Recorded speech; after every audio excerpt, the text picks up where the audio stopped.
Okay, let's look at a disposition and replacement of assets problem, exercise E10-25.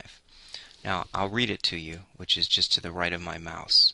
On April 1st, 2007, Gloria Estefan Company received a condemnation award of $430,000 cash as compensation for the forced sale of the company's land and building, which stood in the path of a new state highway.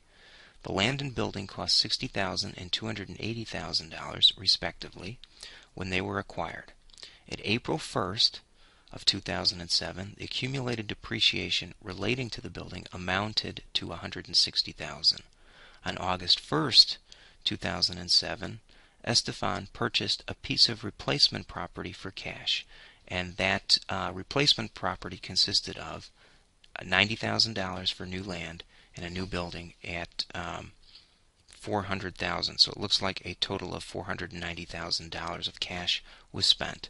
And we're asked to prepare the journal entries to record the transactions on April 1st and August 1st. Okay, well, let's do the easy sides first. And I've gone ahead and just copied in the answer rather than having you all watch me type it in, because I think this one's pretty straightforward. Okay, so our first entry is April 1st, right? Let me slide this out of the way.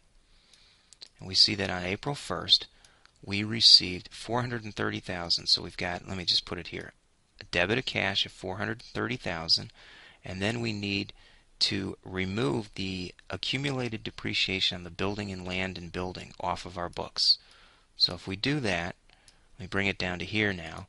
What we see is the $60,000 land and the $280,000 of original cost taken from the left of my mouse right here comes off the books, and the difference between the book value and the accumulated depreciation on the combined land and building results in a gain on disposition of plant assets.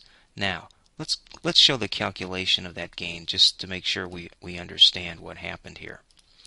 Okay, the book value was 60. The book value of the building was 280 less the 160, right? So the 280 less the 160. So the book value of the land and building combined was 180,000. We received 430,000 in cash, so therefore the gain, we're able to prove that the gain was 250,000, and that is the amount of the entry we need to make the debits equal the credits. So that's the correct answer. Now on April 1st,